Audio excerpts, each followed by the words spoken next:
إلى حضرة النبي المصطفى محمد صلى الله عليه وسلم الفاتحة.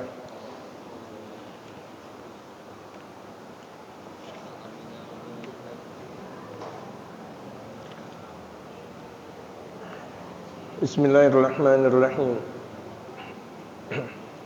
الحمد لله رب العالمين، والصلاة والسلام على أشرف الأنبياء والمرسلين وعلى آله وصحبه أجمعين، أما بعد. وقد قال المؤلف رحمه الله تعالى وأدام النفع به وبعلومه في الدارين آمين. قال خامسا مرحلة المدرسة، فإذا تهيأ الابن أو البنت للذهاب للمدرسة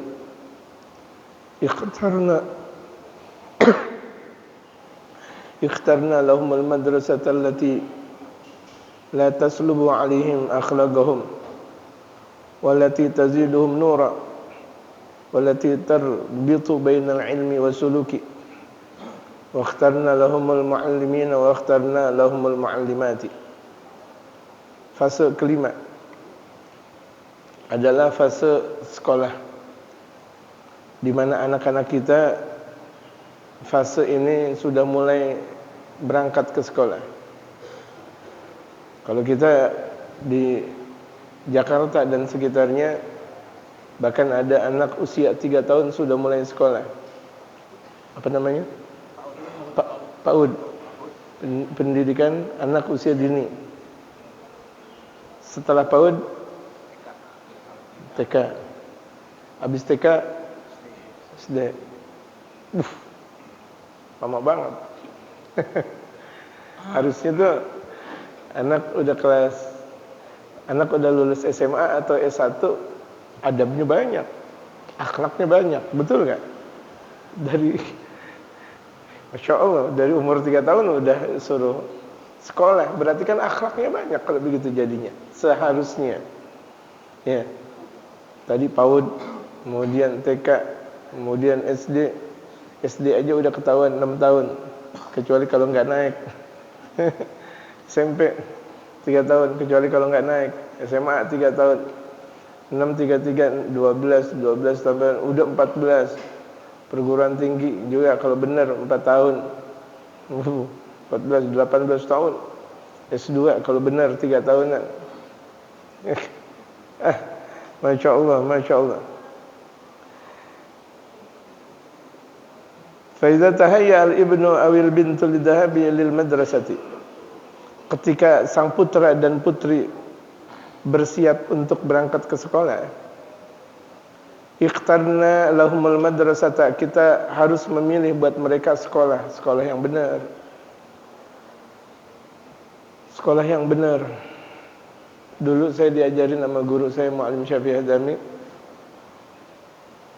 itu pilih kalau misalnya kita sekolah yang kira-kira kepala sekolahnya wali. Pilih sekolah yang kira-kira kepala sekolahnya waliullah.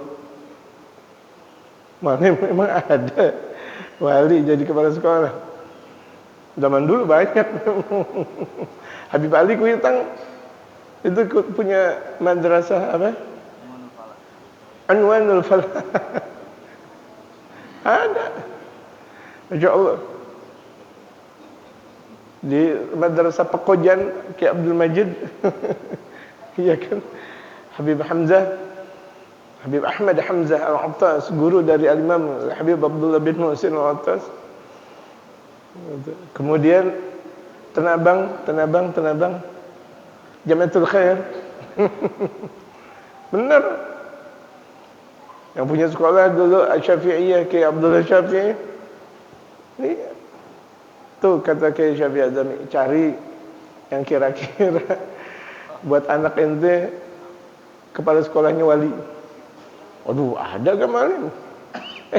Dalam kitab ini benar Habib Umar juga nyuruhin. Bagaimana kalau misalnya buat anak kita sekolahnya sekolah yang benar, bukan benefitnya, bukan masalah negerinya, bukan, ya, bukan ternamanya, bukan. Nih, allati la taslubu alaihim akhlaqahum. Sekolah yang tidak bakal mengambil akhlak mereka, artinya dari sekolah tersebut anak-anak tersebut mempunyai akhlak. Bisa gak kira-kira? Akhlak. Wallati tazidum nura, yang sekolah tersebut bakal menambahkan buat mereka anak-anak itu cahaya. Lantaran sekolah di situ, masya Allah, bercahaya dia, berakhlak dia, beradab dia.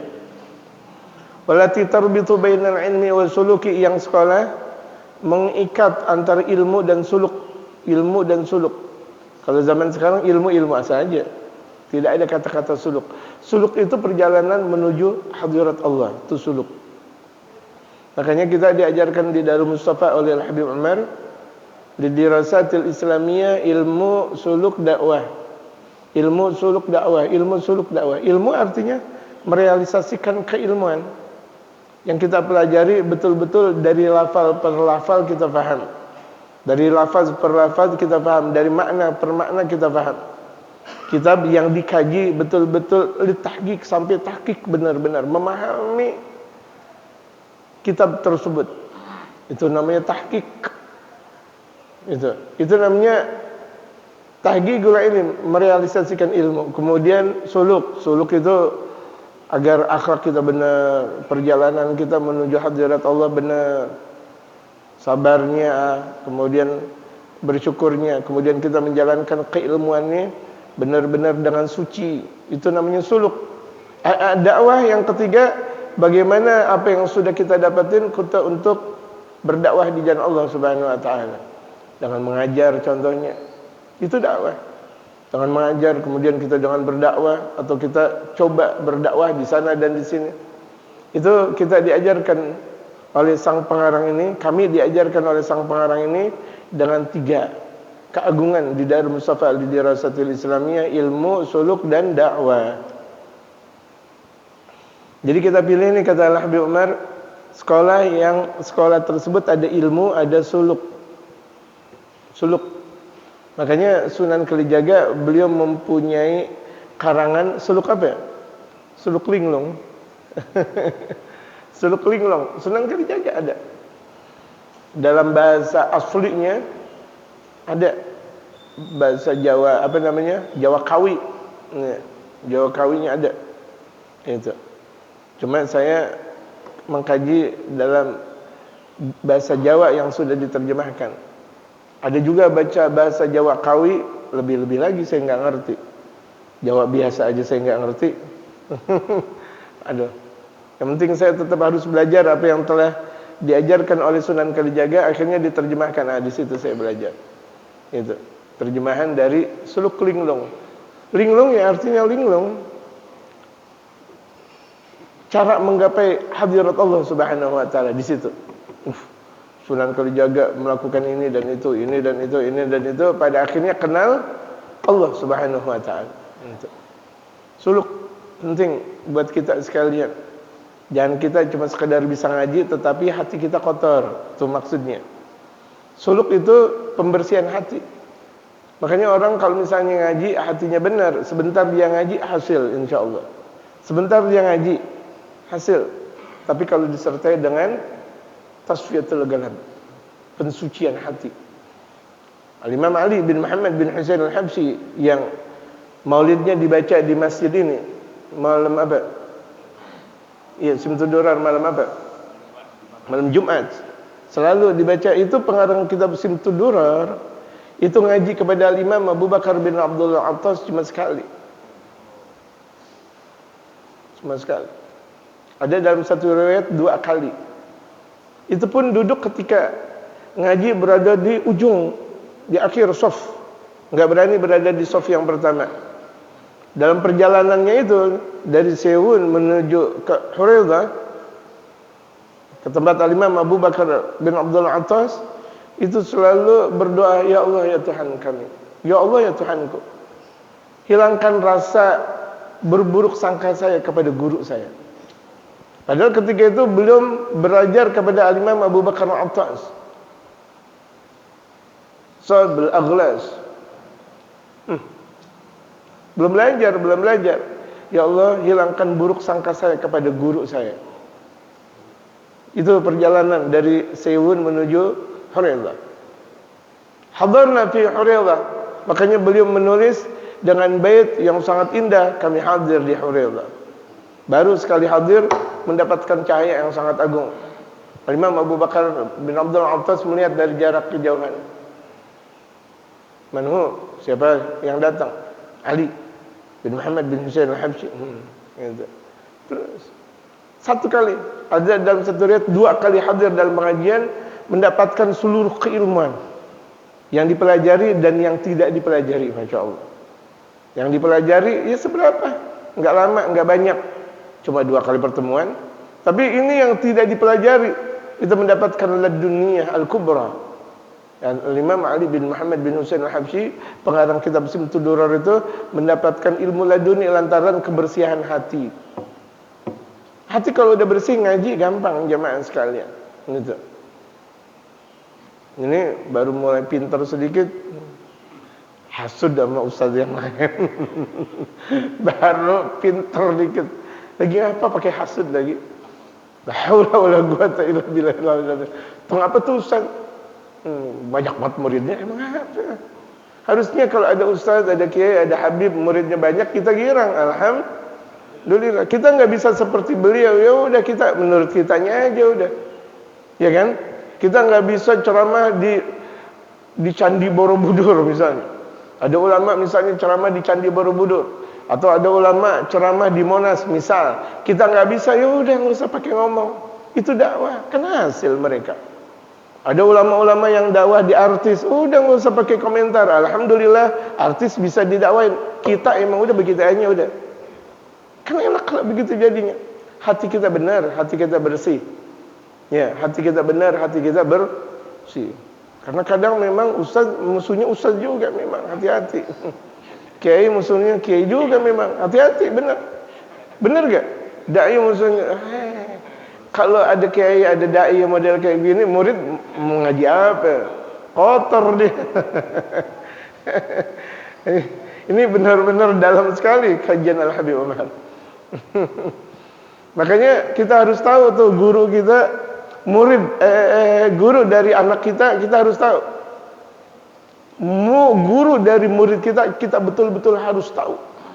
Bahkan itu seringkali dikatakan Ki Abdullah Syafi'i, kalau kita punya murid, kita punya anak, kemudian anak berguru kepada fulan bin fulan, jangan dilupain tuh bulanannya.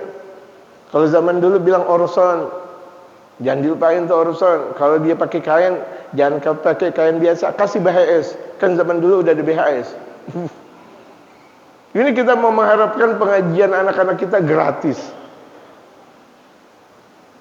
Cari yang kalau ngaji anak kecil TPK, TPQ, TPA, cari yang gratis. Harusnya kita sejahterakan guru dari anak-anak kita. Kalau itu adalah guru dari anak kita, bagaimana guru kita? Gitu. Karena ilmu dari situ jamaah. Ilmu itu turun lantaran perhatian kita kepada yang punya ilmu. Siapa yang punya ilmu? Guru namanya. Perhatian kita kepada guru, itu ilmu datang. Guru-guru kita itu di Betawi sering dikatakan oleh Mu'alim Syafi'i Adzami, waktu saya ngaji, itu Mu'alim Syafi'i Adzami bilang, padahal mereka tuh ngajinya biasa-biasa aja, tapi jadi, kenapa peduli sama gurunya? Maksudnya gimana Mu'alim? Iya, bagaimana nggak peduli? Itu gurunya dilihat satu waktu, rumahnya bagaimana. Kan zaman dulu ketika Mu'alim masih muda, itu zaman komunis. Zaman komunis, Masya Allah, cuma Masya Allah. Tuh murid tuh hampir tiap malam ngelihat rumah gurunya. Nggak disuruh sih sama gurunya, tetapi tuh murid-murid peduli aja. Kira-kira tuh jam 7 sampai jam 9 mana murid yang mau jaga tuh rumah guru. Guru sendiri nggak tahu bahwa rumahnya dijaga sama murid-muridnya, Masya Allah. Kadang mereka kalau kelaparan mereka bakar singkong, ya kan? Zaman singkong ketika itu masih banyak. Kalau zaman sekarang malah lebih enak, cari kopi di Starbucks masih banyak 24 jam, Masya Allah. Bahkan terkadang tehnya aja ada di situ, ada apa? Ada ikan, Masya Allah. Masya Allah, karamah. Lebih gampang zaman sekarang, betul nggak? Tapi mana peduli kita kepada guru kita? Peduli kita kepada guru kita. Zaman-zaman dulu, zaman ninja apa namanya? Zaman musim kiai-kiai dihantui dengan ninja. Itu ada sebagian murid yang selalu memantau rumah Kiai Syafi'i Adzami. Padahal muallim sendiri enggak tahu.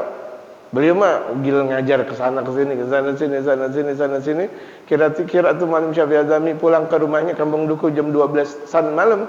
Itu kita sengaja di situ sampai terkadang sampai menjelang subuh. Aman, alhamdulillah. Aman. Kampung Duku dulu masih berkampungan. Enggak seperti sekarang. Ya, di depannya ada apa? Ada Gandaria Mall, bukan. Belum ada Gandaria, dulu masih perkampungan. Peduli. Ya, itu kepedulian.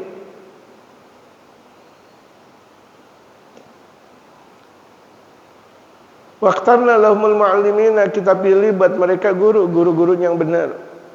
Sampai ada Habib Abdurrahman bin Ahmad Assegaf. Kalau misalnya kira-kira anaknya belajar ngaji kepada guru, yang guru kalau lagi ngajar sambil ngerokok, berhenti itu anak, enggak usah ngaji sama dia. Enggak usah ngaji sama dia. Makanya kalau Habib Abdurrahman Assegaf beliau mengatakan, aku berjumpa dengan orang saleh, tapi yang aku tahu orang soleh enggak ngerokok. Tuh, lihat. Kata Habib Abdurrahman, ini bukan kata Khairul Hidayat, ingat jamaah. Bukan kata saya Khairul Hidayat. Saya menerjemahkan ucapan beliau. Dan saya coba untuk mencoba apa yang telah dikatakan oleh beliau. Kalau misalnya ada guru-guru kita ngerokok, itu ada hal tersendiri. Kita mengikutin yang enak-enak saja. Yang guru ngerokok kita ikutin, guru kawin lagi kita ikutin, ngajinya kita enggak ngikutin. Bagaimana guru ngaji capek, bagaimana guru zikir, ya, bagaimana guru berdakwah di jalan Allah Subhanahu wa taala, yang mau kita ikutin itu terkadang ada hal tersendiri.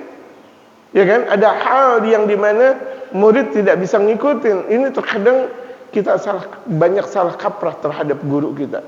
Tuh guru saya ngerokoknya Masya Allah. Hal. Pembahasan hal nanti ada di dalam kitab Mukasyafatul Qulub, nanti kita kembali di situ insyaallah. Gitu. Waqtarna lahumul mu'allimati, dan kita pilih buat mereka itu guru. Kalau misalnya anak kita perempuan, yang ngajar perempuan, anak kita laki, yang ngajar laki, itu kita pilih. Dan betul-betul kita sejahterakan. Dulu Ki Abdullah Syafi'i kalau misalnya kira-kira baru panen rambutan, datang ke rumah Habib Ali bin Husain Al-Attas. Satu mobil beliau bawa tuh rambutan. Satu mobil. Berapa tanggal ya? Satu mobil yang bak terbuka. Bukan bajai atau bemo. Bajai di bemo kecil. Apa kata Ki Abdullah Syafi'i? Biar guru gua dulu yang makan. Tapi ini kan bahasa Betawi. Biar guru gua dulu yang makan sebelum gua dan anak-anak yang pada makan. Biarin guru gua dulu makan, Masya Allah. Datang ke rumah Habib Ali bin Husain Al-Attas. Habib Ali ketika itu udah pindah dari Bungur menuju ke Condet. Datang ke Condet, Ki Abdullah Syafi'i. Masya Allah.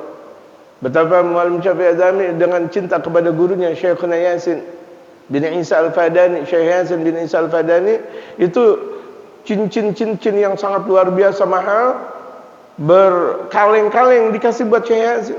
Harganya Masya Allah, Masya Allah. Kalau zaman dulu aja udah satu cincin bisa harganya Masya Allah puluhan juta. Kalau misalnya dalam satu kaleng berapa?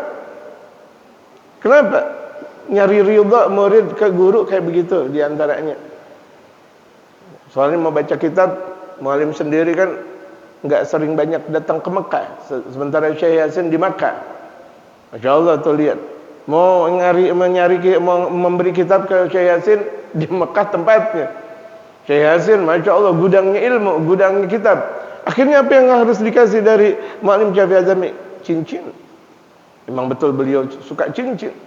Dan Syekh Yasin pada akhirnya suka cincin, diantaranya karena sering dibagi sama muallim Syafi'i Adzami. Cuma tuh cincin dikasih bukan cuma sekedar 1, 2, 3 cincin. Berapa? Berkali-kali. Yang harganya seberapa tuh? Masya Allah, saya nggak ngerti ya. Allahu Akbar. Ilmu berkah. Ilmu berkah. Seringkali itu kalau lagi saya berjalan dengan Maulana Syafi'i Azami, entah itu di mobil atau bagaimana, ana ngaji nggak seberapa, tapi khidmah ane sama guru ane, lihat. Khidmah ane sama guru ane. Padahal mah ngajinya beliau, masya Allah tuh, masya Allah. Dari guru ke guru yang lain, dari satu guru ke guru yang lain. Ada 5 tahun di sini, 5 tahun di sini, ada yang bahkan sampai ke Al-Habib Ali bin Husain Al-Attas 30 tahun Maulana Syafi'i Azami ngaji. Tapi beliau bilang, ana sih ngaji nggak gimana-gimana. Lah 30 tahun ngaji bilang nggak gimana-gimana. Itu, ana ngabdi. Tuh lihat. Ini seorang Maulana Syafi'i Azami.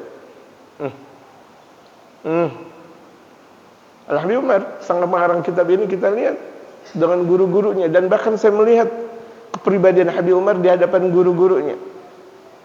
Masya Allah, cuma Masya Allah. Di mana ada gurunya tuh Al-Habib Umar selalu membaca kitab. Sampai duduk, Masya Allah. Sampai derajat Al-Habib Umar yang sangat sudah mulai terkenal di alam dunia ketika itu. Habib Umar di hadapan gurunya di atas, beliau di bawah. Dan bahkan kalau misalnya setiap perjalanan di pesawat, itu Al-Habib Umar baca kitab di hadapan Al-Habib Ali Al-Masyhur bin Muhammad bin Salim bin Hafiz. Kakaknya sendiri, gurunya sendiri, bapak susunya sendiri. Itu Habib Ali Al-Masyhur. Duduk Habib Umar di jalanan pesawat tuh. Kemudian sambil baca kitab di pesawat, jamaah sekalian. Bismillahirrahmanirrahim. Baca kitab, Masya Allah. Ini di pesawat. Yang kira-kira waktunya kalau misalnya dari Sewun ke Mesir cuma sekadar 2 jam, ngaji di situ. Atau kalau misalnya dari Sewun ke Mekah kurang lebih 1 jam misalnya, atau ke Jeddah, ngaji tetap walaupun waktunya pendek. Bagaimana kalau misalnya waktunya panjang?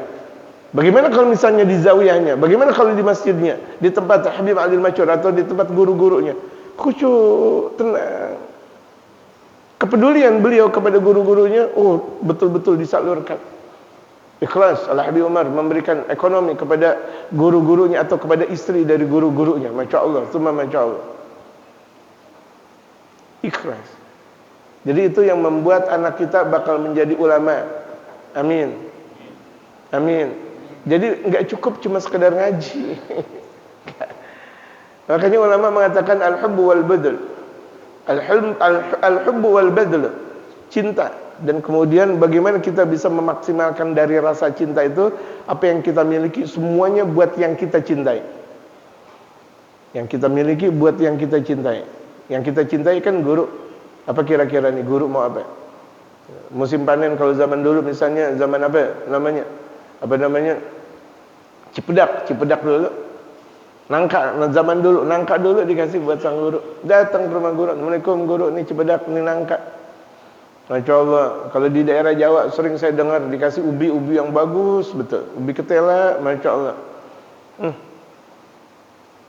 Faizakhtarna lahumul madrasata, ketika kita sudah memilih buat anak-anak itu adalah sekolah, allati ra'ayna fiha khairan lahum, allati ra'ayna fiha al-khaira lahum, yang kita lihat dalam sekolah tersebut kebaikan. Kita lihat dulu sekolah tersebut baik gak, sesuai gak buat anak kita. Tadi dikatakan bahkan ditambahkan gurunya itu orang alim gak. Makanya dulu banyak orang-orang Jakarta ngaji di Jamiatul Khair. Kenapa? Dari kepala sekolah sampai guru-gurunya alim semuanya. Banyak juga di Unwanul Falah, di Habib Ali bin Abdurrahman Al-Habsyi Kuitang. Masya Allah, semua Masya Allah. Kemudian zaman berikutnya di Asy-Syafi'iyah dengan Kiai Abdullah Syafi'i, dijumpai seorang mujahid fi sabilillah, singa podium Kiai Abdullah Syafi'i dan murid-muridnya yang ngajar. Masya Allah, semua Masya Allah. Wasalna adwarana fi musa'alatihim amma yadrusun. Nah, kalau kita udah tempatkan anak-anak kita di sekolah yang tepat, di mana di situ tempat waliullah, di situ tempat mereka para ulama. Gitu. Makanya dulu kalau zaman-zaman waliullah itu anak naruh di tempat sekolah yang sekolahnya itu, madrasahnya itu atau pesantrennya itu yang dipimpin oleh mereka para waliullah. Gitu. Di antaranya yang sangat-sangat terkenal gitu. Ada Darul Hadis, ada Darul Faqih dan sebagainya yang dipimpin oleh mereka para aulia Allah, para ulama-ulama saleh. Mulai kalau kita udah taruh tuh tempat anak kita belajar di mana? Anak kita contohnya belajar di Tarim, udah. Misal aman. Udah posisi enak, udah posisi aman udah. Wasalna adwarana fi musa'alati ma'ma yadrusun. Mulai kita mempunyai peranan bagaimana cara bertanyanya kita kepada mereka apa yang sudah mereka pelajari. Nah, ini kalau misalnya sekolahnya pulang pergi. Nah, apa yang sudah engkau pelajari dari syekh, dari habib, dari kiai dan dari sebagainya. Nah, kamu sudah hafal ini belum? Nah, pelajarannya apa? Kitabnya apa? Berarti kalau misalnya kita udah mulai nanya kepada anak kita, berarti kita paham kitab. Bagaimana mungkin kita nanya tentang kitab kalau kita sendiri nggak paham kitab? Mungkin nggak? Malu kan? Pak ini Pak, Masya Allah ini PR. Bapaknya bingung. Allahu Akbar. Yang mana? Tak yang mana? Tak yang mana ini? Barisnya fathah, dhamma atau kasrah? Ya kan? Gitu. Wa amma yatahaffazuna, dan apa yang sudah mereka hafal. Tanya, hafalannya udah sampai mana? Udah juz berapa? 2, 3, 4. Atau ada kendala dalam hafalan? Hafalan Quran sudah, dalam hafalan hadis ada kendalakah? Hafalan hadis sudah, apakah hafalan matan? Man hafizal mutun hazal funun. Barang siapa yang menghafal matan-matan ilmu, matan-matan ilmu, dia bakal mendapatkan berbagai macam keilmuan, seni keilmuan yang ada. Wa amma ya'khudunahu fil madrasah, dan tanya kepada anak apa yang sudah dipelajari di sekolah. Kita tanya, engkau duduknya sama siapa? Betul-betul pertanyaan yang sangat-sangat indah buat anak. Sambil makan. Makan bareng sama anak tuh. Salat berjamaah, salat jangan ada alasan. Oh, saya salat berjamaah di rumah buat anak dan istri, alasan. Salat aja dulu di masjid, pulang dari masjid baru ke rumah. Kan sunnah ketika kita sudah mendirikan salat kemudian kita salat lagi. Namanya tajdidus salat. Kita udah salat lagi, itu sunnah. Itu sunnah. Jadi habis kita misalnya salat di masjid Guru Sya'ban, selesai kemudian kita ke rumah, kita salat jadi imam buat anak dan istri kita. Baguskah? Sangat bagus. Dalam masyarakat kita dapat, dalam rumah tangga kita juga dapat.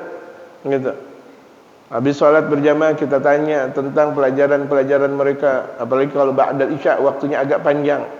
Sambil makan malam, berkumpul kita dengan anak kita.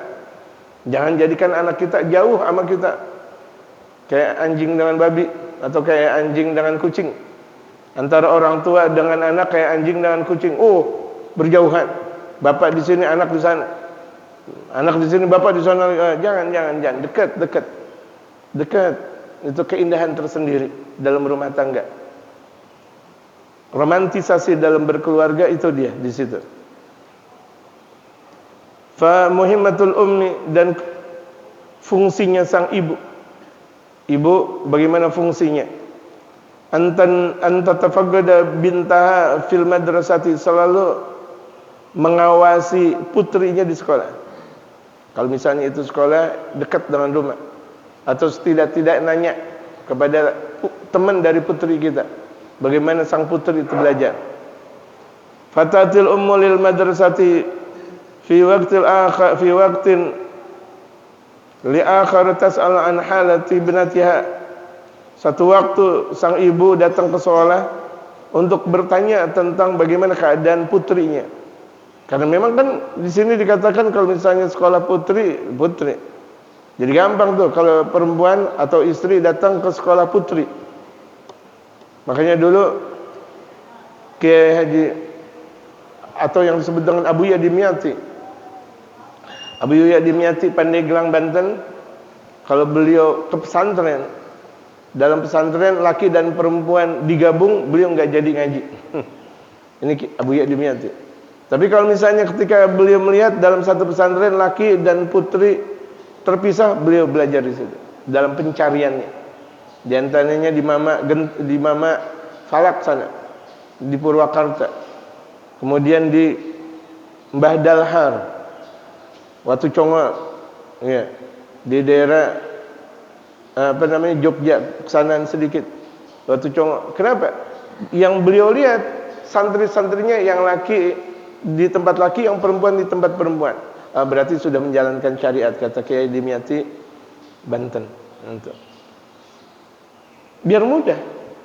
Kalau misalnya sekolah laki khusus laki, perempuan buat perempuan, itu kan termudahkan. Yang ada sekarang, Nggak bisa kita ungkapkan. Yang namanya sekolah laki sama perempuan nyampur. Iya, sampai perguruan tinggi. Yang namanya perguruan tinggi laki dan perempuan nyampur. Jarang kita jumpai tempat laki, perempuan tempat perempuan. Dan ini penting dalam syariatul Islam. Berapa banyak tuh anak di masa kecil udah kenal perempuan? Ya kenapa? Karena memang sudah mengenal dari sejarah secara dini tentang keperempuanan. Lihat lagi dalam sekolah, Masya Allah, perempuan di depan, laki di belakang. Atau kebalikannya, kalau misalnya kira-kira laki belakang, perempuannya depan, laki-lakinya cepat ngeluarin mani mulut. Yang dilihat perempuan mulut. Tapi kalau misalnya tuh laki-laki di depan, perempuan di belakang, tuh perempuan masa kecil udah ngeluarin haid. Kenapa? Udah kelihatan laki-laki mulu. Oh, laki-laki. Itu berpengaruh tuh jamaah sekali. Berpengaruh. Makanya kalau misalnya kita belajar di mana di situ ada tempat perempuannya, nggak bakal bisa menjadi maksimal. Kalau misalnya laki dengan perempuan dijadikan satu, nggak jadi maksimal. Mau dibilang maksimal pun betul tidak jadi maksimal. Makanya ketika saya berada di Tarim Hadramaut, di mana laki adalah laki, perempuan adalah perempuan, belajar ketika itu terasa secara maksimal. Terjauhkan dari berbagai macam bala dan musibah. Saya enggak mengatakan bahwa perempuan bala dan musibah, tidak. Artinya laki di tempat laki, perempuan di tempat perempuan. Walau bagaimanapun juga akan ada lirikan mata. Ketika kita ngaji misal antara laki dan perempuan jambur, adakah lirikan mata kita? Oh, Jamilah nih, Masya Allah. Tuh lihat, iya kan? Kan kita bukan orang gila, kita waras. Masya Allah, anak siapa? Ya Allah, baru ada tuh. Allahu Akbar, pakai Allahu Akbar lagi. Padahal yang dilihat perempuan. Allahu Akbar, Allahu Akbar. Salah penempatan. Masya Allah. Udah ngelihat perempuan berkebanyakan dia bilang Masya Allah. Salah. Itu ngelihat nikmat. Kalau dia berkebanyakan ngelihat perempuan bukan nikmat namanya, azab. Kan gak bakal mungkin dalam satu sekolah, dalam satu kelas yang laki sama perempuan dicampur nggak ngelihat perempuan, nggak mungkin, nggak mungkin. Bohong. Saya nggak percaya. Kalau misalnya ada anak sekolah bercampur laki dan perempuan, saya mah nggak ngelihat perempuan, bohong banget. Orang di hadapannya perempuan, dianggap saya nggak pernah sekolah kali. Gitu. Nah ini kan indah, ajaran-ajaran indah kalau memang betul dipraktikkan. Cuma ini Masya Allah susahnya luar biasa. Di mana kita jumpai, ada sih tetap di pesantren yang model laki dengan laki ada, perempuan dengan perempuan ada. Dan di negara-negara Islam masih dijalankan seperti itu. Di antaranya di Tarim Hadramaut masih dijalankan. Artinya jamaah nggak usah pakai khawatir. Apakah ada? Ada, insya Allah. Nanti kita bikin juga. Kita bikin TPA atau misalnya kita bikin madrasah dini atau kita bikin ini dan sebagainya. Kalau dari awalnya sudah mulai dipisahkan, Masya Allah, kan terbiasa. Sebagaimana kemarin kita membahas tentang walimah, tentang pernikahan. Yang laki-laki, yang perempuan-perempuan. Memang kelihatannya susah, tetapi susah itu harus dimulai. Insya Allah bakal menjadi gampang. Seperti kita awal malam tahlilan baca tadi dibilang malam Jumat itu Simtud Duror, kan panjang. Beda dengan Abdiyah Ulami, beda dengan acara Butahur. Tapi kalau kita sudah mulai terbiasa, enak. Kita mendengarkan kitab Simtud Duror atau Al-Burdah misal. Ada terkadang burdah gayanya begitu-begitu aja. Tapi kalau kita udah terbiasa jadi asik. Bukan masalah gaya, tapi masalah asik. Karena sudah mulai terbiasa.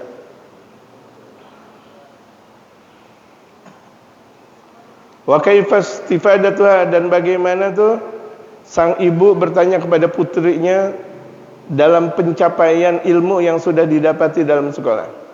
Ma'ma tagumu bihi yawmiyan fi baitiha, dan juga sang ibu menjalankan setiap harinya itu di rumahnya itu tentang bagaimana bertanya tentang putri. Madza darastumul yaum, apa yang sudah kalian pelajari hari ini. Wa madza qaratum, apa yang sudah kalian baca. Wa madza 'alaik minal wajibat, apa kewajiban engkau dalam pelajaran tersebut. Wa madza ta'allamti minal adab, dan apa yang sudah engkau pelajari dari adab. Itu ibu harus nanya. Sebagaimana bapak nanya, ibu juga nanya dengan pendekatan yang sangat harmonis. Jadi anak itu nggak banyak ditinggal. Ini yang bakal menjadi broken home, bakal menjadi broken heart dalam rumah tangga, di mana bapak kerja nggak pernah dekat dengan sang anak. Yang dikasih cuma sekedar duit saja. Itu lihat, ini musibah. Yang dikasih duit bahkan bulanan, atau bahkan duit Masya Allah, cuma Masya Allah, bajunya luar biasa. Kalau tuh anak mau apa dikasih, tapi nggak pernah ada pendekatan kepada sang anak. Bapak pulang kerja capek, main HP. Kalau zaman sekarang, ngopi, asik betul. Ngopi, pakai pisang goreng dan sebagainya. Nggak pakai rokok, ngopi, Masya Allah, Masya Allah. Udah santai lagi, ngobrol, telepon dengan teman kerjanya. Nggak lama sebentar lagi kemana? Ke depan, ngadem. Lah anaknya nggak dicolek-colek, anaknya nggak diajak ngobrol. Ini amanah yang datang dari Allah Subhanahu Wa Taala. Tanya. Anak kalau masih kecil sering dicium, ngobrol bareng. Apakah kita sudah main kebo-keboan kepada anak kita? Main kebo-keboan. Artinya kita yang jadi kebo, anak kita yang jadi atas kebonya, bukan kita yang jadi yang nunggingin anak. Kesian tuh. Ya, itu baginda Rasulullah sering main kebo-keboan kepada Sayyidina Hasan dan Al-Husain. Sampai Sayyidina Bilal bin Rabah, ni'mal rakibhu wa ni'mal rakibuhuma wa ni'mal markubuhu. Sebaik-baik yang jadi main kebo-keboan Sayyidina Hasan dan Al-Husain. Yang jadi kebo adalah Sayyidina Rasul. Tuh, di atasnya Sayyidina Rasul ada Sayyidina Hasan Husain. Hanyo gitu. Girang tuh cucunya. Apakah kita sudah main kebo-keboan sama anak kita? Sama anak kita? Ada hal tersendiri, kenikmatan tersendiri. Nanti tuh anak kalau udah jadi bapak main kebo-keboan lagi sama anaknya. Betul gak? Pendekatan. Baginda Rasulullah sering bercanda kepada Sayyidina Hasan dan Al-Husain, main pedang-pedangan. Terkadang Rasulullah pura-pura kalah. Sayyidina Hasan girang, jadi Muhammad Rasulullah maglub. Oh, kakekku kalah girang gitu. Senang baginda Rasulullah melihat kegirangan cucu-cucunya. Itu penting pendekatan. Waktu. Jangan kita bilang, kita punya waktu sedikit. Ada yang penting waktu quality time. 1 jam, enggak pakai macam quality time. Banyak waktu kita sama anak, kecuali kalau anak-anak kita di mana? Di pesantren. Anak kita ada di dalam pendidikan jauh. Itu pun sering kita dekatkan dengan zaman sekarang. Ada WA, ada sebagainya. Itu pendekatan terus yang kita lakukan kepada putra dan putri kita. Demikian ditandain jamaah. Karena sebagaimana yang telah tadi diumumkan oleh Ustaz Abdul Aziz. Baca maulid apa? Dia ulama.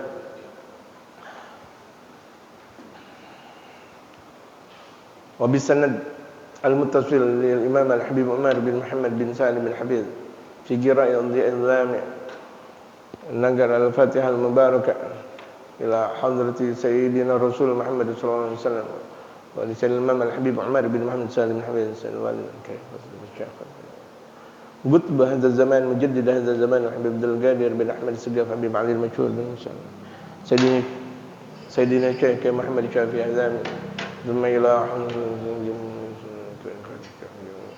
إلى حضرة المرحوم guru Sya'ban وصول فريم لمن تعمر شعار في هذا المسجد المبارك مسجد الضياء guru Sya'ban ya Allah ya Rabbah ya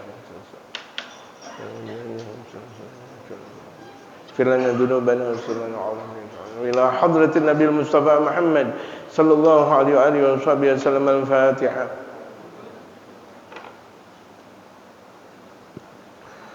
اللهم صل وسلم وبارك عليه وعلى آله يا رب صل على محمد يا رب صل عليه وسلم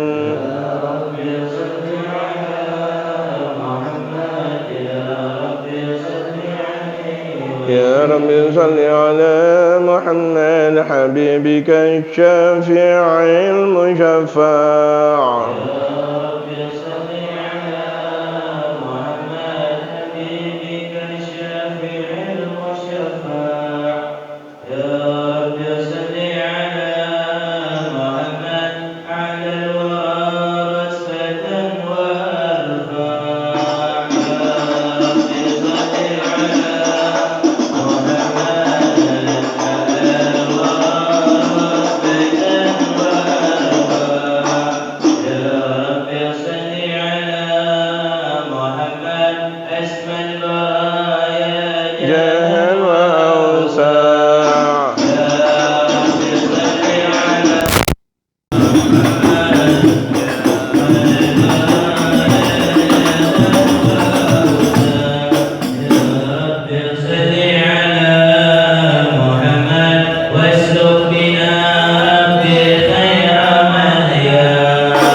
disinggah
والإخوان